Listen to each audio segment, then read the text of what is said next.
Hello everyone, today is 15th of October, now it's 9 o'clock in the morning Moscow time.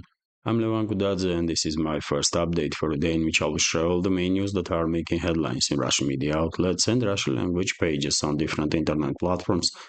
Later on today, towards the evening, I will publish on YouTube and Rumble channels new episode of headlines and towards the end of the day, final news update on my Patreon and Boosty pages.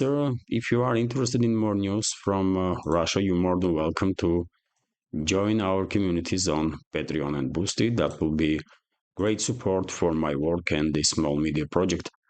That's been said. Let's talk about news. And first of all, let me give you an update on situation on the Kursk salient. Short update. Russian armed forces, as a result of next phase of a counter-terrorist operation, established full control over the Leonidovo settlement on a central northern part of Kursk salient area, and the progress of the counter-terrorist operation continues, and most likely in upcoming days several new cold rooms will be created in this area, and significant number of Kyiv regime troops will be trapped, and then they will have only two options, basically: lay down arms and surrender, or else. So progress of Russian armed forces in this direction is quite obvious. Already is reporting that forces established control over the two-thirds of Dzerzhinsk, which is Toretsk. This settlement has two names, as many others. And well, this was stated by head of DPR, Donetsk People's Republic, Denis Pushilin, during his interview on Solovyov Live TV channel. Let me show you Toretsk. I reported in previous updates about significant progress of the Russian armed forces in this direction, and now head of DPR is also reporting about it. This map did not really highlight all the progress of the Russian armed forces in this direction, but according to Pushilin, two-thirds of this town is under Russian control now, and Russian forces are advancing all along the front line, basically. All along the front line. Exception can be Kherson direction, where currently main focus of the Russian troops are on establishing control over all the islands on the Dnieper River and in the delta of the Dnieper River. Biggest islands already are under full Russian control, and I reported about it some time ago. RT is reporting that EU plans to extend their mandate to train Ukrainian military, according to Borrell. The EU intends to extend its mission to train Ukraine's military through 2026, though it has yet to secure Hungary's consent for doing so. The bloc's foreign policy chief Josep Borrell has stated the EU military assistance mission in support of Ukraine was set up in 2022 with a two-year mandate which expires in November. Rumors that it would be extended appeared in the media last week. However, such reports assumed agreement from Budapest, which does not appear to have materialized, at least for now. Ukrainian armed forces are under big pressure, Borrell said at the press conference in Brussels on Monday. After the meeting of the bloc's foreign ministers, we will extend the mandate of the EU MAM for the next 2 years. We hope we will find consensus to increase its mandate. He added the EU is also looking for a way to unblock the European Peace Facility Fund to reimburse members who have provided military aid to Ukraine, Borrell said. The EPF has also been held up by Hungary, which opposes the bloc's unconditional support for Kyiv and prefers peace talks to over further fighting. So I think Borrell was a little too optimistic there. I don't think Brussels will find it easy to persuade Budapest to agree on allocation of additional funds or to further extend their military presence of the EU or NATO, for that matter, into Ukraine. Although, unfortunately, we all understand that the Western ruling class has enough means of pressure on Hungary, so that at some point Budapest probably will agree on that. Maybe under certain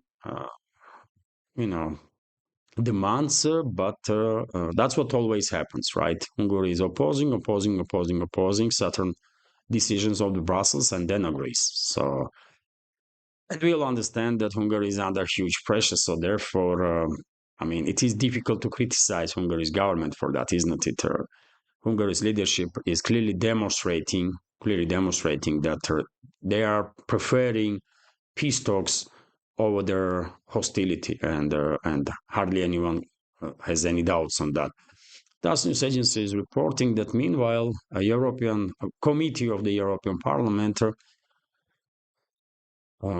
approved their allocation of another 35 billion euros of the European taxpayers as a credit to be given to Kyiv regime, and these funds, I believe, will be transferred to Kyiv regime's budget, which means that probably some 70-80% of this money will be stolen, by the way, straight away, right? Because even EU will hardly have any control over these funds after it will be transferred to Kyiv regime's budget. But anyways, what is most important in this information is that EU is planning to secure this credit with the profits from the Russian frozen assets. So it's all about stealing Russian assets, basically. If there is anything left from EU's reputation in this world, Brussels and the so-called European Parliament members, they're going to destroy that remnants of their respect in world's eyes, if EU ever had any respect. Let's be clear on that also. Anyways, let's continue. We all understand that no amount of money, no volume of weapons or munition that possibly can be given to Kyiv regime will turn the tide.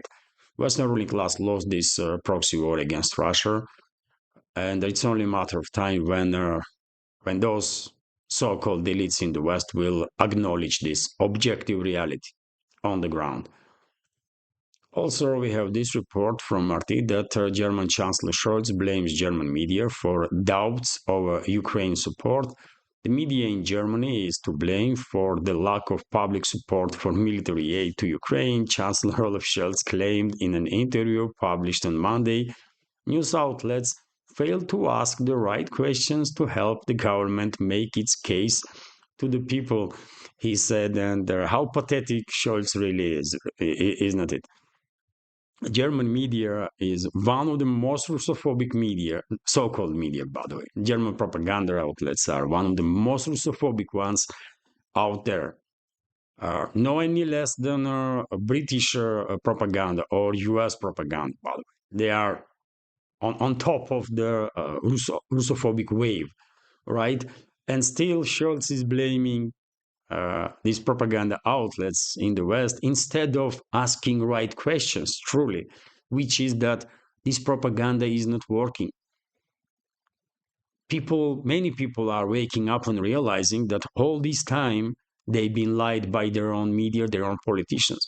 People are waking up and realizing that billions and billions and billions of euros in case of EU, or dollars in case of US, pounds in case of UK, being formally transferred to some Nazis and the fascists, and people are not okay with that, right? People are waking up and realizing that this conflict was provoked by NATO itself, right? Russia was very patiently asking time after time after time for decades not to expand NATO closer and closer, and NATO's military infrastructure. closer and closer to Russian borders, right? But they did not listen. And they not just did not listen, I mean, Western ruling elites, but in 2014, they conducted a coup d'etat in Ukraine, put their puppets, including with support of local neo-Nazis that West was financing and training, uh, and and the rest of it is history, right? And people are not okay with this.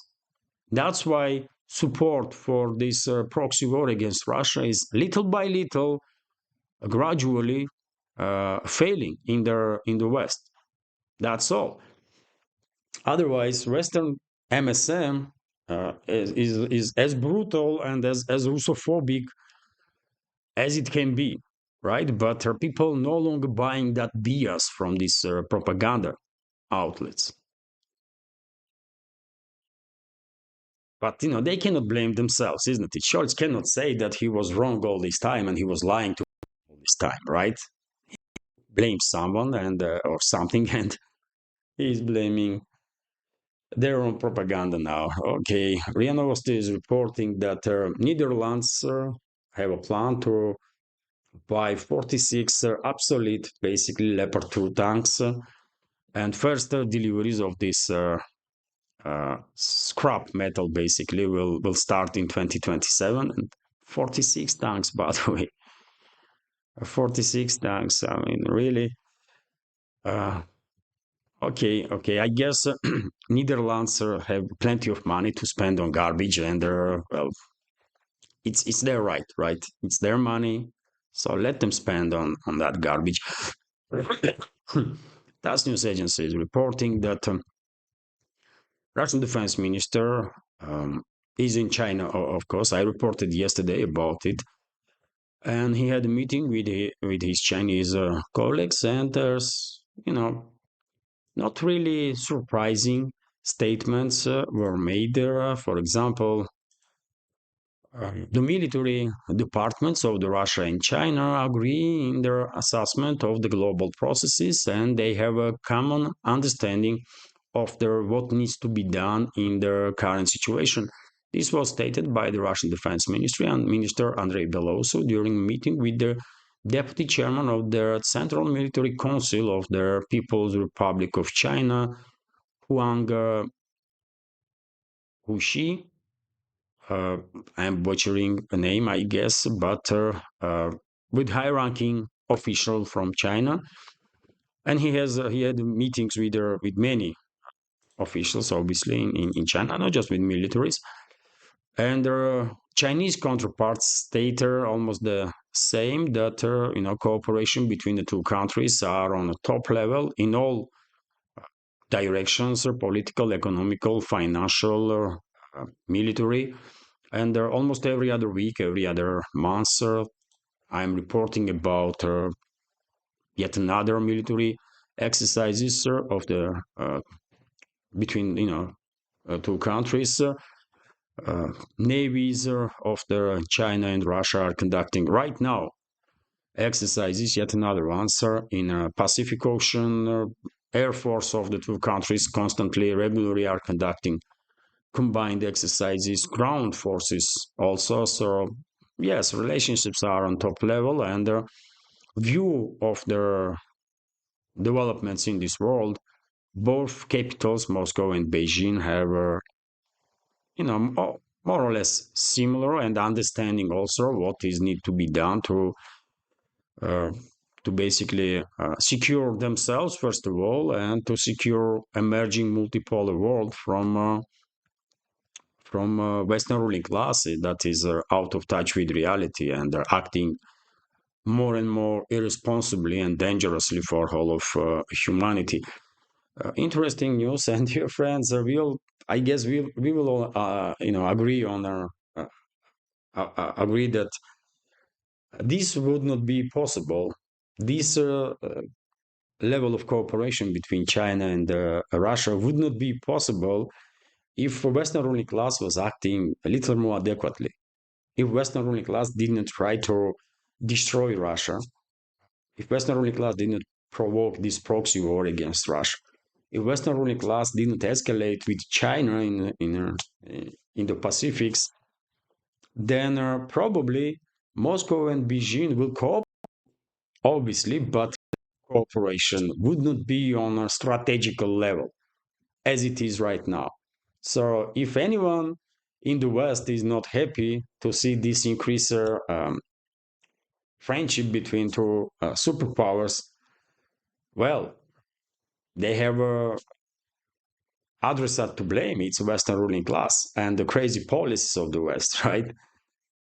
So it is interesting how Western ruling elites do it through their own idiocy, or because they are morons, basically, are creating obstacles that they would not be able to overcome. They are creating obstacles for themselves, you know. They are too stupid to understand this. TASS news agency is reporting that, well, Israeli armed forces conducted there are 230 strikes on targets in sector in Gaza Strip and Lebanon during the previous 24 hours, and there were quite a number of reports about dozens and dozens of civilians that were killed as a result of these strikes by Israeli forces. And also this report, confirmation basically of the information that I mentioned yesterday during one of the updates, that Israeli tanks barged into a peacekeeping base of UN in southern Lebanon. So two Israeli Defense Force tanks, two Merkavas, basically destroyed the main gate of the UN peacekeeping base and illegally entered the facility on Sunday. The organization's mission in Lebanon has claimed earlier Israeli Prime Minister Benjamin Netanyahu warned that UN troops would be in danger if they remained in Lebanon. The incident took place at the United Nations Intern Force in Lebanon base in Ramah, near the Israeli-Lebanon border on Sunday morning.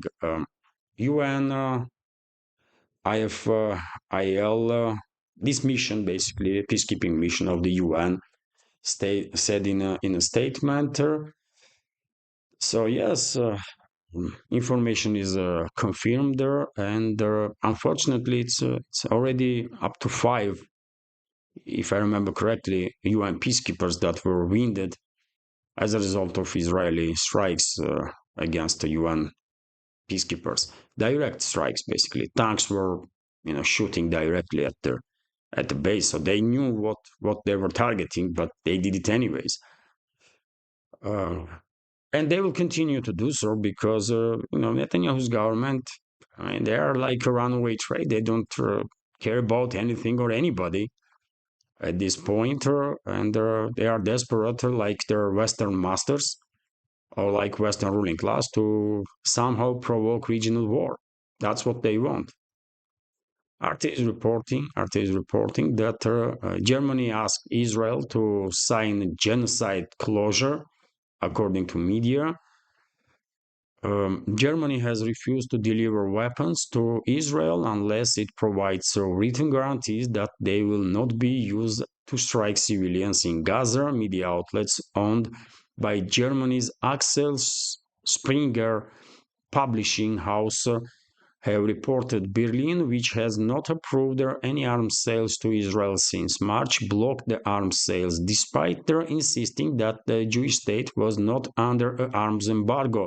Politico reported on Monday, confirming a story published over the weekend by German tabloid Bild. According to Bild, Foreign Minister Annalena Baerbock and the Economic Minister Robert Habeck were the ones who blocked new deliveries. Their high-ranking politicians from the Green Party repeatedly warned Israel to promise that weapons would not be used against civilians in Gaza.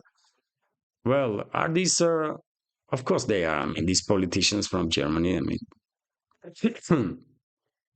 not really bright people, is not it? Israel can promise absolutely anything, Israeli leadership.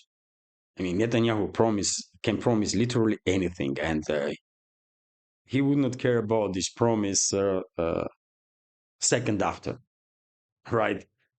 Uh, Point is, in this particular case, that Germany is not really significant weapons exporter to Israel, and Netanyahu's government don't really cares about these political games that German's government is conducting mainly for internal use, um, because we all understand that main suppliers of weapons for Israel is US and UK, somewhat UK, and that's it really. And in no circumstances, US or UK will ban any weapons deliveries to Netanyahu's government. As I said, Western ruling class is desperate to provoke a regional war in the Middle East to cut their navigation in Persian Gulf and through Hormuz Strait and cut China basically from Middle Eastern energy sources, and therefore, obviously, US and UK that are under control of the Western ruling class will never impose any weapons embargo on Israel. It's just not possible, even theoretically. But anyways, let's continue. When it comes to Israel, dear friends, I also saw I read a little article on one of the media outlets, according to which Israel has notified US that it will target in Iran, it will conduct retaliatory strike on Iran before presidential elections in US in next 3 weeks time, approximately. And Israel will target some military facilities of Iran and not the nuclear facilities or energy facilities. But yet again, this is information that needs to be further clarified. It is reporting that India expels 6 Canadian diplomats. India has expelled 6 Canadian diplomats, including High Commissioner Stuart Ross Wheeler. The Ministry of External Affairs of New Delhi said in a statement on Monday the diplomats have been asked to leave India by Saturday. The announcement comes hours after New Delhi summoned the Canadian envoy and said it is withdrawing its High Commissioner and other diplomats from Canada after the government, led by Prime Minister Justin Trudeau, linked them to the murder of a Sikh separatist leader Hardeep Singh Nijjar in a Vancouver suburb last year. New Delhi stated that it had received a diplomatic communication from Ottawa on Sunday suggesting that its officials, including the High Commissioner, were persons of interest in their ongoing investigation. India termed Canada's allegations preposterous input. India denies all the claims, basically, suggesting that Canada's allegations are part of Trudeau's political agenda contained on vote bank politics. So yes, India denies all the claims. Indian diplomats were withdrawn from Canada, and the Canadian diplomats were expelled from India.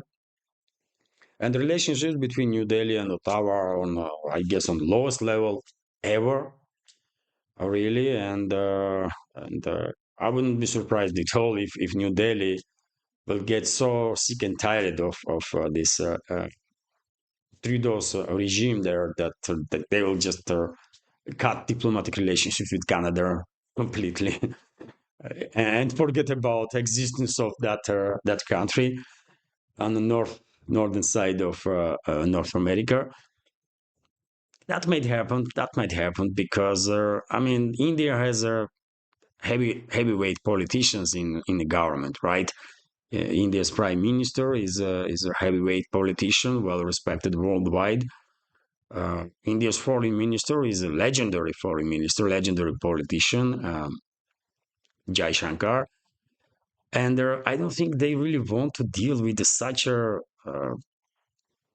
individuals like Trudeau and his associates, man. It's just, this is not their level, isn't it? I mean, Trudeau is a little bitch, right? Prostitute.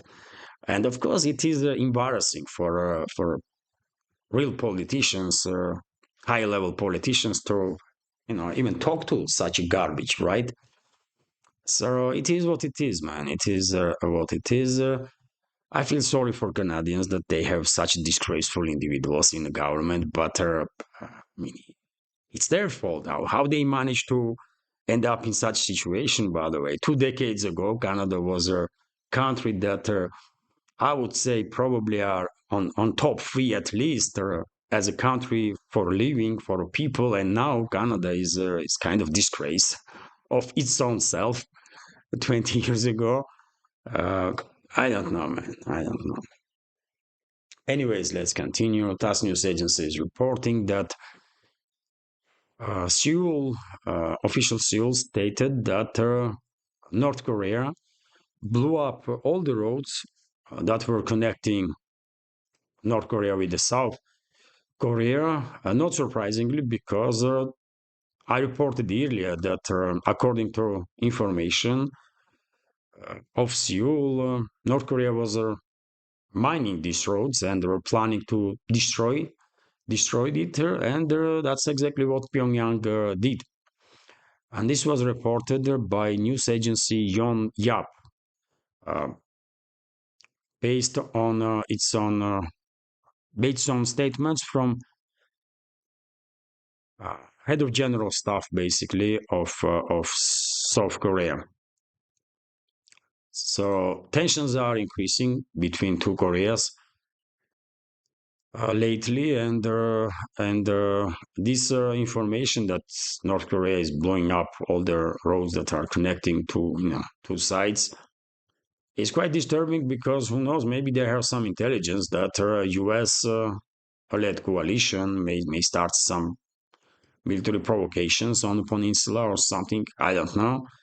But it is also hardly likely that North Koreans are destroying these roads for no reason at all, isn't it? I mean, after all, why would they spend their significant volume of explosive materials for no reason, right? Anyways, let's continue. Fox is reporting that, I will translate this news. It is about North Korea. Also, so, President of Russian Federation, Vladimir Putin, has submitted to the State Duma a bill on ratification of the Comprehensive Strategic Partnership Treaty between the Russian Federation and DPRK, or North Korea. The relevant draft law was passed on Monday in the State Duma's legislative activity database.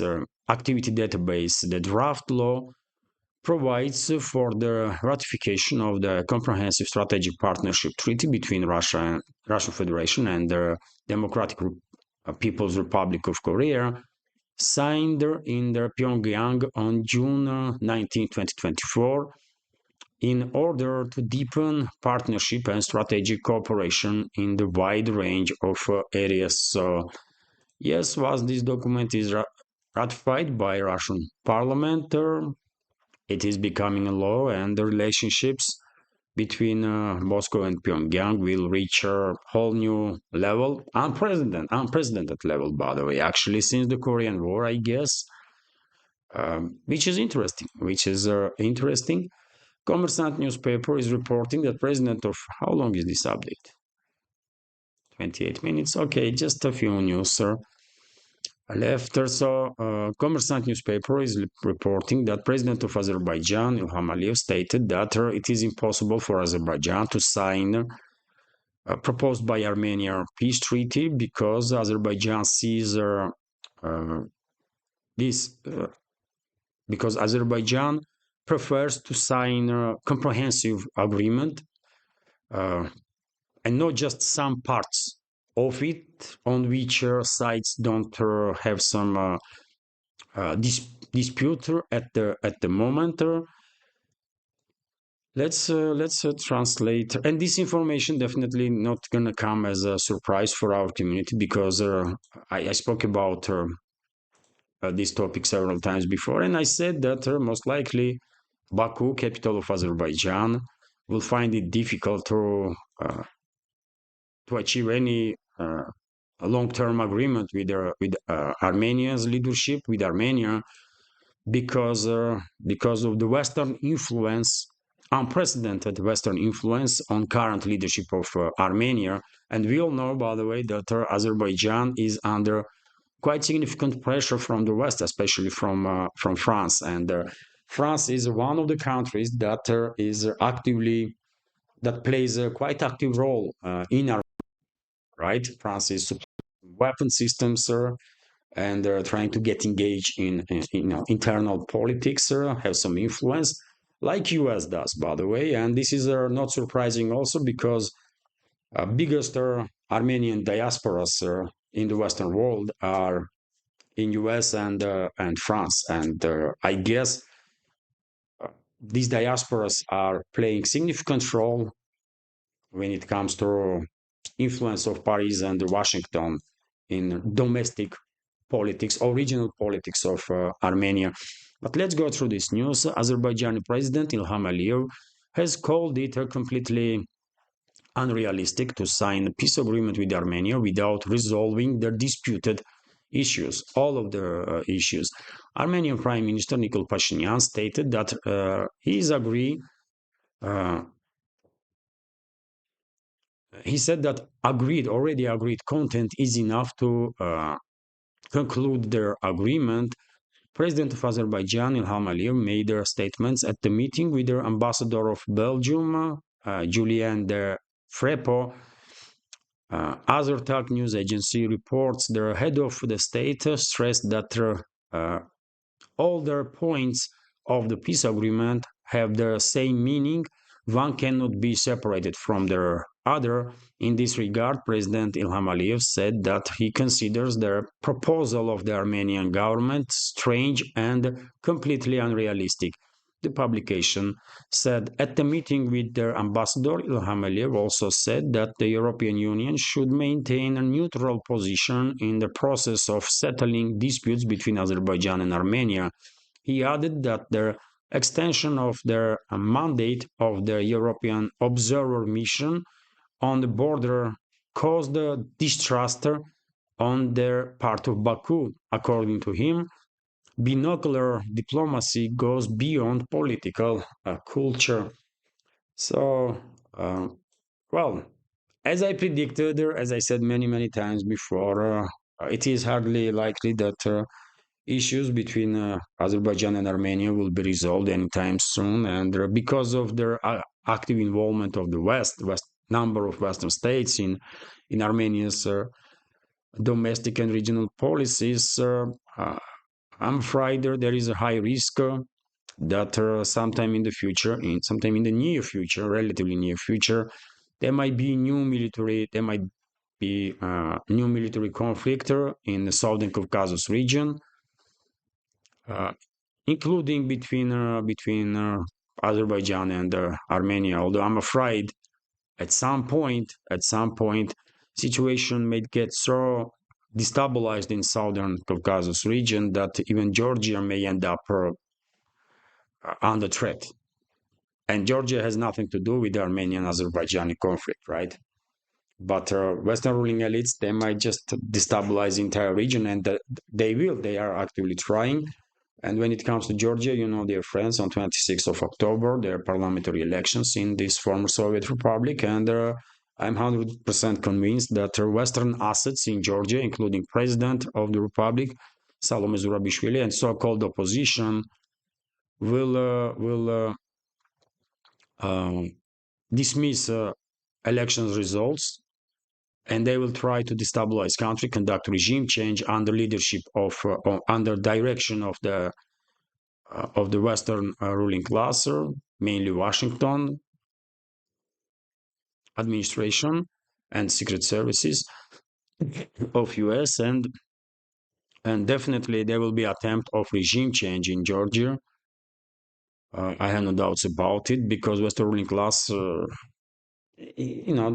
they are not even actively trying to hide that they want a regime change in Georgia to put their puppets in the government and then use this republic as as kind of second front against Russia and sacrifice it like they sacrifice Ukraine and citizens of Ukraine, right? So Southern Caucasus region definitely is in danger zone, and unfortunately will stay in a danger zone for some time. Thus, news agency is reporting that, well, BBC is complaining, by the way, BBC is complaining that they are losing information war with Russian and Chinese media. Let's go through the news also. I mean, who's watching BBC, by the way? Of course, they're gonna lose audience to other media outlets, obviously. And BBC used to be a respected name, by the way. Some 30 years ago, 40 years ago, maybe even 20 years ago, BBC still had some reputation, good reputation. But now, I mean, it's a total crap, by the way. So I am not at all surprised that they're having some issues. So British Broadcasting Corporation, BBC, is losing out to the media of Russia and China in their fight for the sympathy of the residents of the global south. This was stated by its CEO, Tim Davie, speaking at the conference in London. According to him, the reduction of the funding for the BBC World Service has led to the fact that it is increasingly inferior to Russian and Chinese broadcasters, which are also focused on foreign audience. This is especially acute, Devi believes, in the Middle East and Africa. He recalled that the BBC World Service was forced to stop broadcasting in Arabic and Persian as well as in Hindi and close a number of other language services due to insufficient funding. That's all it is. They want more money. They want more money. They don't think about increasing level of professionalism of their staff. No, they don't care, man, because they know that they will push whatever narrative will be given to them by their masters, right? The BBC is a typical propaganda outlet, and therefore they are not looking for professional journalism. Journalists, they don't need that. They want more money. They just want more money, you know. And this CEO of BBC wants, I guess, to do some renovation in his cabinet, and he probably wants some new car that will be paid by British taxpayers because BBC is a state-run media, isn't it? And that's all, really. That's all. They are losing because they are lying. Western propaganda outlets are losing audience because they are constantly lying and people are struggling to have any trust in them. That's all, really. Try to say the truth, or at least be honest, for God's sake. You may be mistaken, but as long as you are honest, and this is an honest mistake, people might understand that. But when you know you are lying and you are still lying, that's a whole different story. And that's what is happening with the Western propaganda, right? They know they are lying, they know they are pushing false narratives, and they still continue to do so. And then they are somewhat surprised that, wow, they are losing audience. Of course, you will lose audience, for God's sake, because people are not blind, for God's sake, right? Maybe these idiots in charge of Western propaganda think that we all are stupid, you know, and we don't understand nothing. But we do. We do. We may not be geniuses, right, of this world, but you know, we can have understanding where is the truth and where is the false narrative, and that's why they are losing uh, public. That's why they are losing audience, not because of the lack of money, because I mean, there are not enough money ever, right, for any business, I guess. RIA Novosti is reporting that, well, foreign debt of the Russian Federation on historical minimums. And for example, you know what, let's translate this news. Also, I mean, how long is update?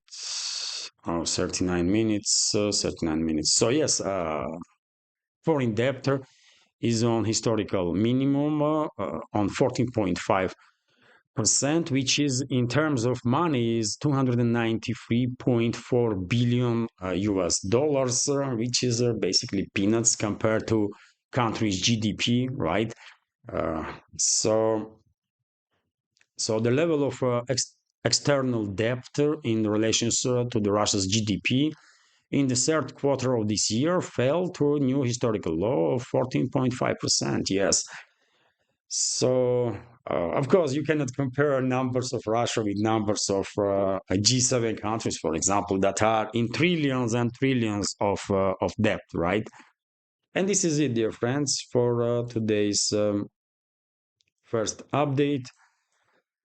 I was hoping to make this video like 30 minutes, 35. It is a little longer, but hopefully you will find it informative, interesting, useful, entertaining.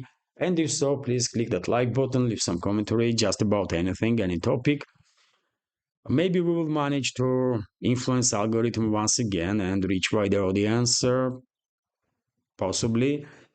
It's all depends on you, dear friends. Please click that like button and leave some commentary. And if you like my work, and if you want to support, you can donate through PayPal or Boosty platforms, or you can subscribe to my Patreon page, on which monthly subscription starts from $5.